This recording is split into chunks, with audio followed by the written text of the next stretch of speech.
A ver, vamos a plantear una cosa. ¿Cómo sería vivir en un mundo donde es imposible crear sonidos nuevos? Donde solo se puede imitar. Pues hoy nos vamos a meter de lleno en Altar para conocer la historia de Kurruk, un héroe que nació paradójicamente en el más absoluto de los silencios. Y esta frase, que suena así como muy filosófica, es en realidad la ley que gobierna el mundo al que vamos a entrar.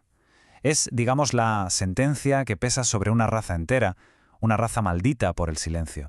Vale, para entender de verdad a nuestro protagonista, a Kurruk, tenemos que empezar por su gente, por una raza que se define, más que nada, por lo que le falta. Hablamos de los Narru. Esto es una locura, ¿eh? Imaginaos no tener boca, solo un pico, y vivir bajo una maldición divina. Lo más heavy es que la única forma de comunicarse es imitando. Imitando a la perfección cualquier sonido que hayan oído, que hayan sentido. Pero ojo, solo imitar. Nada de crear, ni inventar, ni improvisar. Es vivir con una voz que nunca es tuya, siempre prestada. Pues claro, en un mundo así, lleno de ecos, ¿qué es lo más extraño que podría pasar? Pues que nazca un silencio. Y ese fue el caso. Entre esta gente maldita apareció una anomalía total, un Narru llamado Kurruk, que nació en un silencio, vamos, absoluto.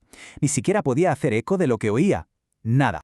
Y aquí es donde la cosa se pone realmente cruel. El día que por fin intentó, expresar su propia angustia, su propio dolor, lo que salió de su pico no fue suyo. Fue el eco de los sollozos de un niño que había oído por ahí. Un dolor prestado. O sea, la máxima expresión de su maldición era no poder ni llorar con su propia voz. Claro, en una sociedad de ecos, un silencio total no es solo raro, es aterrador. Se convirtió en algo antinatural para su propia gente, así que le tuvieron miedo. Y ese miedo acabó con él expulsado de su clan, abandonado a su suerte en las calles de Harlore, a sobrevivir como pudiera. Pero es justo ahí, en lo más bajo, en el exilio, donde la historia de Kurruk da un vuelco tremendo. Un giro de guión que lo va a cambiar absolutamente todo para él. O sea, nos lo imaginamos ahí, en los bajos fondos, en una taberna de mala muerte, y es allí donde se cruza con Alban de la Risa Roja. Un bardo ya mayor, un poco acabado, la verdad, pero este hombre fue el único que vio algo en el silencio de Kurruk, algo que nadie más había visto.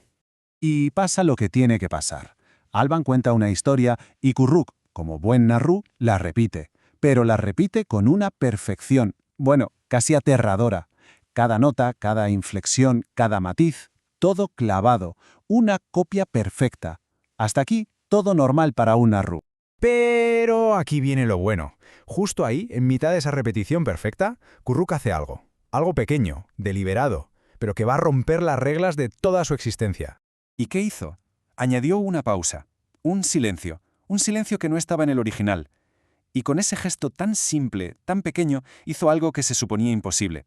Improvisó, hizo suya la historia, y esa fue la primera grieta, la primerísima fisura en su maldición. Pero bueno, la alegría en la casa del pobre dura poco, ¿no? Esa pequeña esperanza que acababa de nacer se va a ver puesta a prueba muy, muy pronto. El mundo le tenía preparada la prueba más dura de todas. Y la prueba es tremenda. La Orden del Grito Puro captura a Alban, a su maestro. Lo condenan, lo atan a una pira. Y Kurruk lo ve todo. Ve cómo el fuego consume el laúd de su mentor, cómo la cuerda se rompe en un silencio atronador, y es en ese momento, en ese horror, cuando de la garganta de Kurruk, por fin, nace un sonido. Y no era un eco, no era la repetición de nada que hubiera oído antes, era algo completamente nuevo. El trauma de ver morir a su maestro rompió sus cadenas de la forma más brutal y le obligó a hacer lo impensable, crear su primera nota original. A partir de aquí, todo cambia. Ya ha cruzado esa línea, ha roto el molde. Y ahora Kurruk empieza a entender que esa naturaleza suya, tan única, puede ser no solo una maldición, sino también una fuerza increíble. Así que se echa al camino. Se convierte en una especie de archivista errante de sonidos. Aprende de los bardos de la Escuela del Valor y empieza a ver el mundo de otra manera. Ya no solo escucha para imitar, ahora escucha para luchar. Convierte los ecos y los silencios en sus armas. Y vaya arsenal que se monta. Usa sus ecos para inspirar a sus aliados en combate, para darles fuerza. Mezcla la espada con notas que, ¡pum!, explotan con poder arcano. Y lo más increíble, es capaz de recordar los hechizos sónicos de sus enemigos y destrozarlos con la resonancia exacta. Pasa de ser la víctima de una maldición a ser un auténtico maestro del sonido. Y con estas nuevas habilidades llega su primera gran prueba de fuego, su primer acto heroico. Y no es cualquier cosa, no. Le va a tocar enfrentarse a una criatura que es básicamente la encarnación de su propia maldición. Hablamos del golem de la voz sellada. Imaginaos, una criatura de obsidiana viviente que va por ahí proyectando un aura de silencio absoluto. Todo lo que toca enmudece. Kuruk descubre que esta cosa está aterrorizando la ciudad de Elventarn y que detrás de todo hay una orden secreta de bardos. El enfrentamiento es brutal. Bajan a las catacumbas del sonido y allí el poder del golem es abrumador. Su aura de silencio es tan potente que anula incluso los ecos de Kuruk. De repente, se queda sin nada. Ni siquiera puede imitar. Vuelve a ser el niño silencioso y asustado del principio. Y es ahí, en la más absoluta desesperación, cuando no le queda nada a lo que aferrarse, que algo ocurre. Tiene que ir más allá. Ya no basta con una nota original. Para sobrevivir, tiene que componer. Y de su alma, de un recuerdo a medias de una nana, nace una melodía entera. Una melodía suya, pura y real. Y esa canción, esa creación original, es tan poderosa que hace añicos al golem, a la criatura del silencio. Y al destruirlo, de sus restos, Kurro consigue algo increíble, un fragmento del voto prohibido, un artefacto de un poder inmenso. Este artefacto le da un poder nuevo. Ahora puede imitar cualquier voz, sí, pero infundiéndola con su propia intención, con sus propios sentimientos. Y esto nos deja con una pregunta fascinante, ¿verdad? ¿Significa esto que por fin ha encontrado una voz propia? ¿O se ha convertido en el creador del eco más perfecto que jamás haya existido? Vamos a meternos de lleno en la historia de Kuruk. Es la odisea paradójica de un ser que no tiene voz propia, pero que se lanza a un viaje increíble para poder expresarse. Y claro, esto tiene un coste, un precio muy alto, el de construirse a uno mismo a partir de los ecos de los demás. Y aquí está la gran pregunta que lo mueve todo, ¿no? ¿Qué es una voz auténtica? ¿Es algo que sale de nosotros, algo puro y original? ¿O más bien es una mezcla, un collage de todo lo que vamos recogiendo por el camino? A ver, que quede claro, la historia de Kuruk no va de buscar aplausos, nada de eso. Es una lucha por existir. Pensemos que pertenece a la raza Narru, y eso significa que está condenado a ser un eco, a repetir lo que oye. Pero él quiere lo imposible, crear algo suyo, su propia canción. ¿Y el camino para conseguirlo? Bueno, va a ser brutal. Y su primera gran prueba, su primer gran desafío, lo va a llevar a un sitio que tela. Un lugar que está justo en el borde de lo que llamamos realidad. Hablamos del misterioso teatro de nadie. Esta frase, de verdad, lo clava. Resume perfectamente el ambiente de este sitio.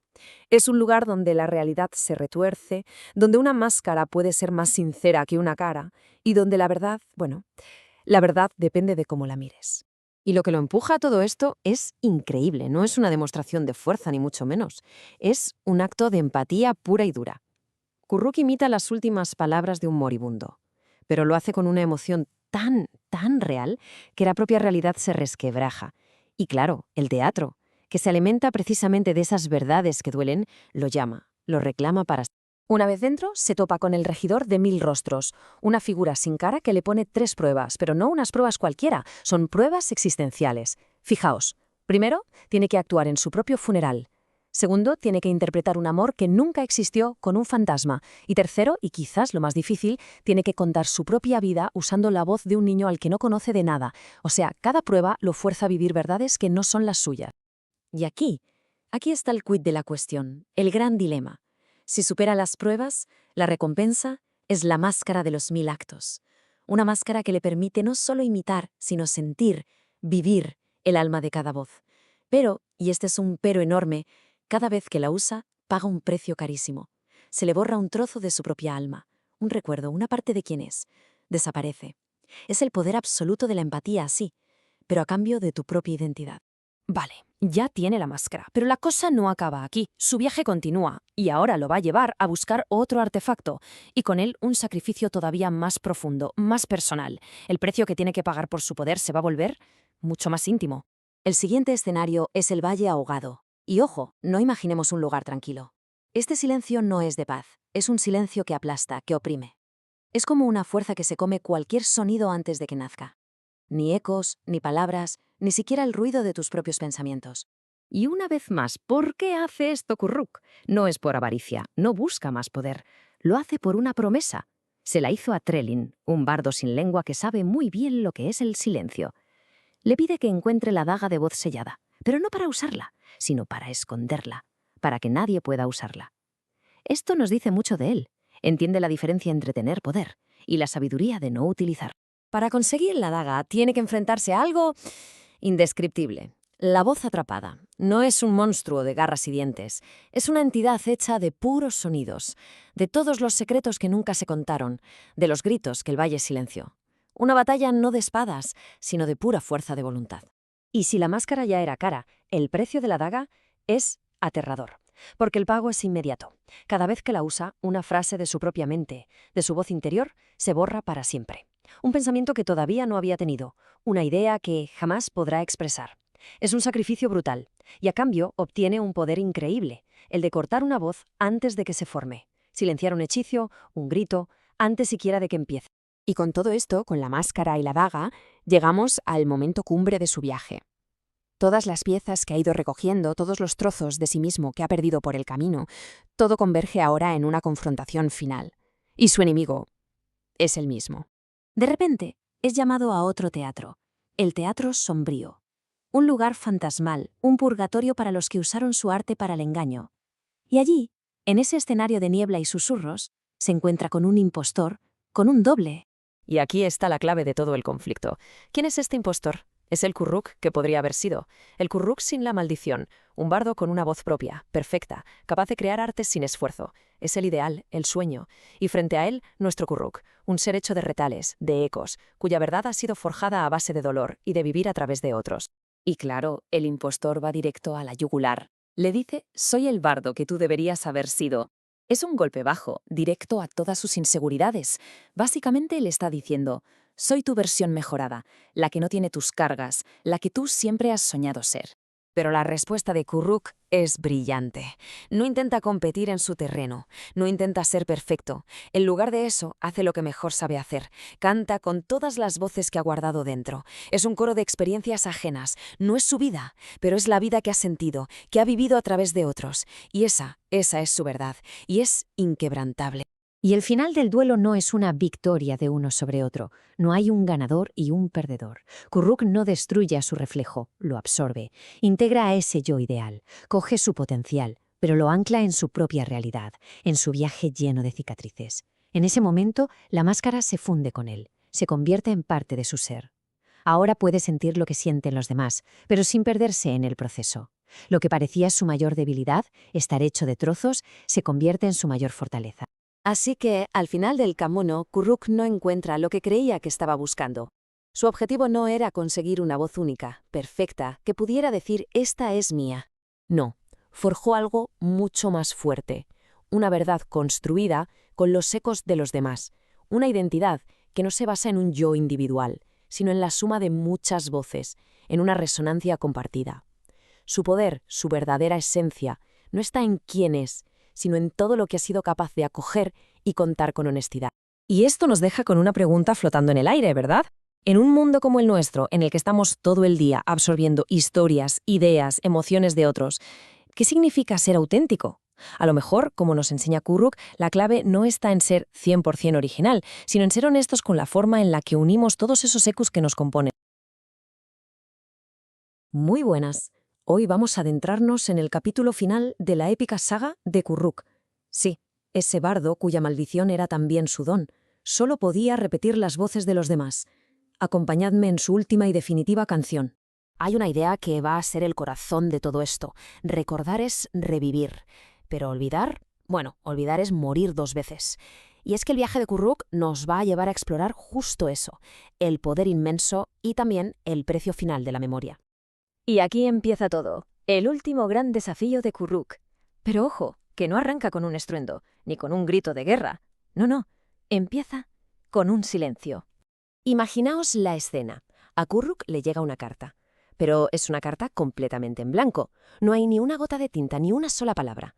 Solo una especie de llamada silenciosa, una vibración que lo atrae, que lo guía hacia un lugar que literalmente ha sido borrado del mapa y de la memoria. ¿Y esa ciudad, la ciudad olvidada? No es una ciudad en ruinas por una guerra. Es algo mucho peor. Es como si le hubiera dado amnesia a toda una civilización. Una especie de enfermedad silenciosa se ha comido su historia, sus colores, hasta su propio nombre. Lo que queda es un esqueleto, un fantasma que ya nadie en el mundo recuerda. Justo en el corazón de toda esa nada, Kuruk se topa con un anfiteatro a medio construir. Es el símbolo perfecto, ¿verdad? Un sueño roto por el olvido. Y va a ser ahí, en ese escenario vacío, donde va a dar su concierto más importante. Pero no va a ser un concierto de música, va a ser un concierto de recuerdos.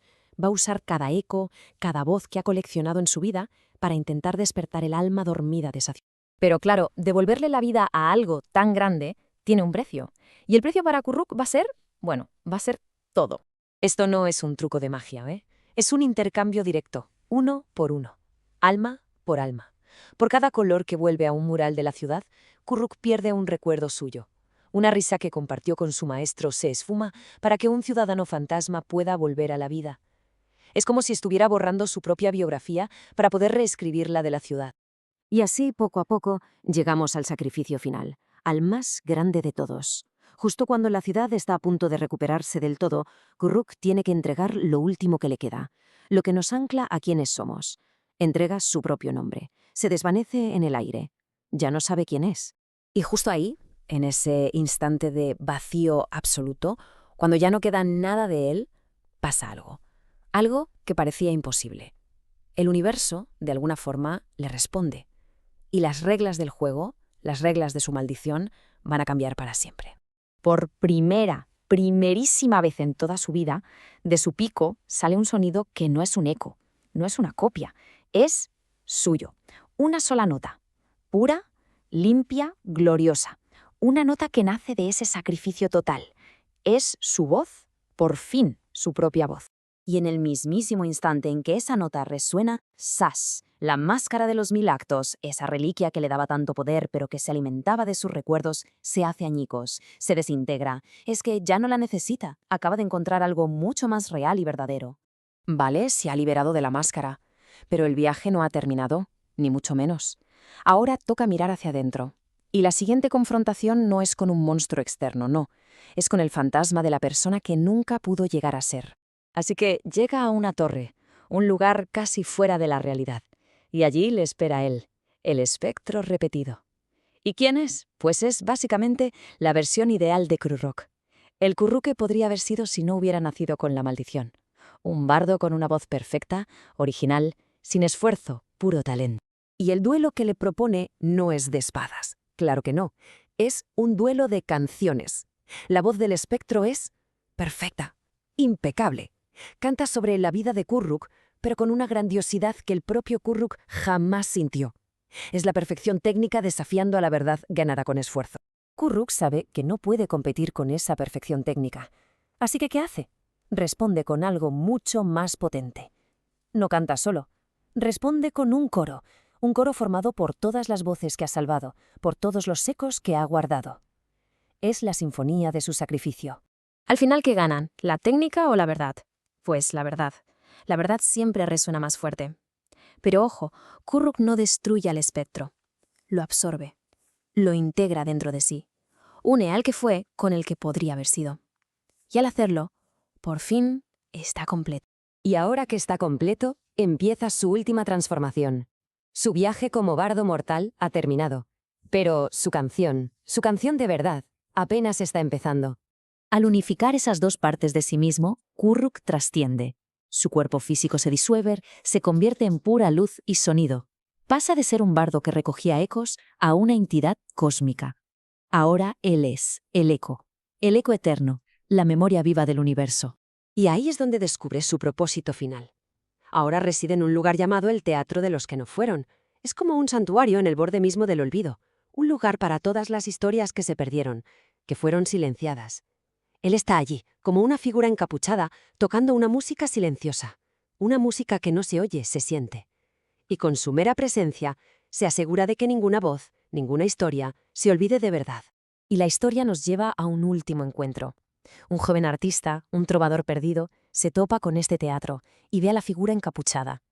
Y le hace la pregunta clave, la pregunta que ha estado en el centro de todo el viaje de Kuruk. ¿Quién eres? Y la respuesta es simplemente perfecta, resume todo su legado. Kuruk ya no tiene una identidad propia, individual, ahora es una identidad compartida. Su historia ya no se cuenta directamente, sino que se recuerda a través de las canciones que cantan otros. Y nos deja con esa idea tan bonita, ¿no?, que nuestras historias, nuestras voces, en realidad solo viven de verdad cuando resuenan en los demás.